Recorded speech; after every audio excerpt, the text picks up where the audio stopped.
Hello, MGTOW. Hello, men. This is Howard Dare. Thanks for stopping by. So, I want to talk about the war on men. And I want to talk about how women use other men to carry out their attacks on men.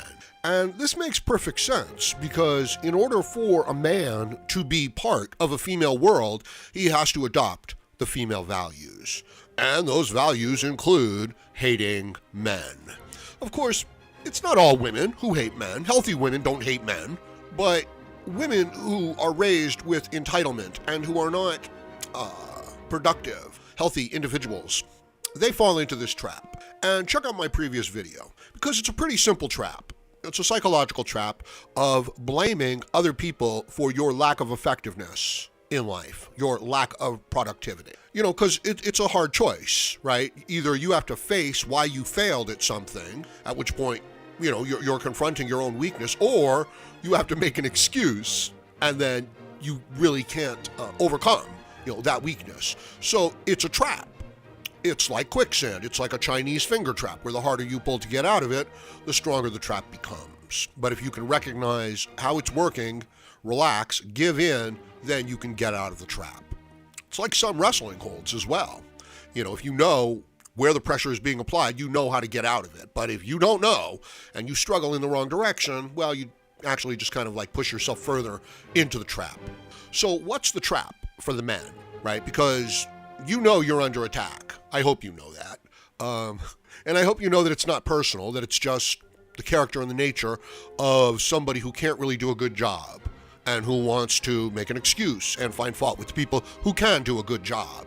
And this happens between men as well. Well, that's the point, okay? Is that the men are stuck competing for the female affection and the female approval. And it's corrupt. So the men are lured into this corrupt, unworthy, unhealthy behavior. Behavior that is actually destructive to their own character and nature, like a bird who rips off its own wings. In order for the women to accept the men, that's how the man has to behave. And that's the attitude he has to adopt towards other men, especially the productive, capable men. Now, something else happens. The weaker men, after the men have been broken down and have adopted the female values, right, which is it's a very weak way for a man to go. It's letting the woman be in charge. And women, you know, they can't really be in charge of, you know, all things. Like they can't really make political decisions. They just can't. They always make the decision that's most convenient in the moment, where there's the least amount of suffering in the moment, right? So they will always vote to avoid, you know, 1 unit of suffering, even if it means 10 units of suffering down the road. Men don't do that. Men will be like, oh, let's take that 1 unit of suffering now because it's not so bad, and thereby avoid the 10 units of suffering down the road. And this is why women they just can't lead. They just can't plan. Some of them, you know, individually, yes, they can. But as a group with security concerns, with emotional concerns, no, they can't. Right? It's terrible, this idea, you know, like, oh, we want to put women in positions of authority and power and critical decision-making. It's like, no, you don't.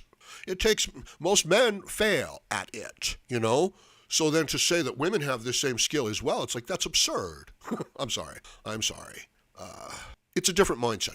So the men in their company that are not leaders, they have to adopt the female values, the female mindset. And you know what they start to do? They start to act exactly like the women. So instead of the man getting up and doing a productive job, he gets up and he finds fault with others. And he says, I can't do my job because these other people are oppressing me. Now, when a man like that comes into another group of men who are productive men, right, he is utterly destructive. So if you have a group of men working on, you know, a construction project and they're all good workers, and you bring a man in who says he's a good worker, but in fact he's a bitch, you know, he has bitch brain, he has the female mindset, he's going to come in there, start making excuses for his lack of productivity, and then try to convince the other men that, oh, this bitching, this moaning, this lying, this slandering, this not being productive is normal. And the only way you can get away with it is if you blame someone else.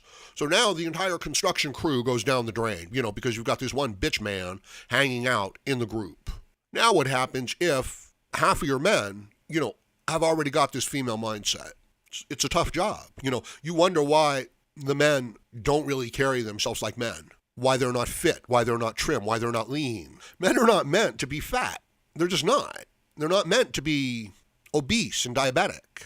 They're not meant to be like old women. Even old men are not meant to be like old women. So I want you to recognize that the men are adopting the female mindset. You know, this is why competition is good.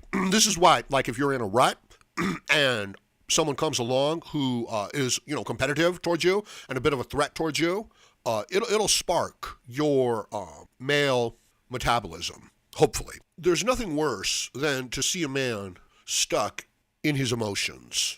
It's a boy, right? Because no matter what the circumstances are, as a man, you should be able to put aside, your emotions regarding it and get on with the job and do the work. But no, these men, they scream, they yell, they accuse. Look, I know decent guys, okay? And they just can't control their rage, their emotion, their anger. They get so upset, they get so offended. They don't do good work, right? It's like, honestly, it's like they're offended, that the country is not doing all it can to defend its borders. So do they go out and help build up the borders? Do they suggest plans that would help strengthen the borders? No. You know what they do? They attack other men who are, in fact, building up the borders because they don't like the way that they're building up the borders. And this becomes this lifelong pattern, right? So you need to break out of that pattern. You need to recognize this tendency in other men. And this is the hard part. You need to disassociate with those men. You need to recognize the true poison in their character and avoid them. And they will they will try to connect with you over something that they have in common, like a common goal. But then they will unload their damaged personality on you. This is a really hard thing. Look, this is the source of MGTOW, okay? You look at the woman and you see that she's damaged emotionally, psychologically, that she doesn't have virtue, that she doesn't have character, that she's just manipulating the entire circumstances, that she doesn't even have self-knowledge, and she's going to, play every dirty trick that she can. And you say to yourself, well, that's too bad. Maybe it's an attractive woman. Maybe it's a person with potential. Maybe there are ways that you could help each other. But you can't, okay, because the person is fundamentally flawed. And it's going to come out. It might not come out today. It might not come out tomorrow. But eventually, that person who can't control their emotions and is abusive towards other people is going to turn on you. It doesn't matter if they're helping you today. If you associate with them, tomorrow they will turn on you, okay? That hatred and viciousness that they direct at other people, that unrestrained emotion that they direct at other people, will eventually be directed at you and is being generated by a series of thoughts that are so corrupt and poisonous that if you hang around it, of course it's going to turn on you. Most people, they're in the exact same place. So it's like a flaw in a sword, right? It could be a great sword.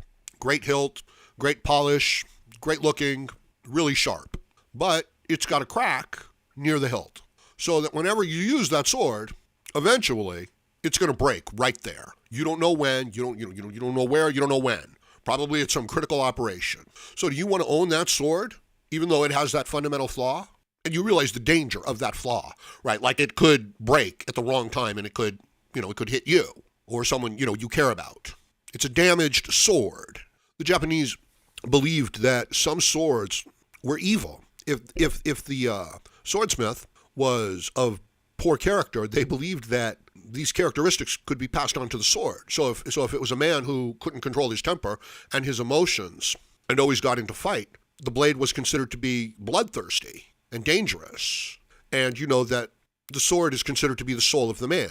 So when they're talking about the sword, they're talking about the character of the man also. That's the metaphor. So maybe it takes time in life to encounter people that have these fundamental problems. And they are fundamental, right? They are systemic to becoming a capable human being. It's essentially about self-knowledge and, the willingness and the ability to face your own weaknesses and then to overcome, to admit them and to overcome them, as opposed to hiding the source of your behavior from yourself, these flaws, and then letting them drive the behavior. If you come in contact with such a person, it doesn't matter what benefit they can be to you in the moment over the next year. Their character, these fundamental flaws, if they can't face them and they can't change them, they are destiny. They will manifest. Now, in some cases, maybe your family, things like that, you really don't have a choice who you're associating with. My recommendation, give your insights to a person as, without hurting their feelings. See if they're willing to change. And if they're not, you You need to get away from them. Otherwise, that weakness is going to bring you down. Now, if you're a flawed individual and you have 100 weaknesses and you want to try to pass those weaknesses off onto them, then, I suppose you're kind of made for each other. Right? But that's a horrible situation to be in. So these are just some things to consider. Please let me know what you think about this in the comments section below. And please like, share, comment, subscribe, donate, and join me again, Howard Dare, as I plan to have more content for you. Thank you, MGTOW.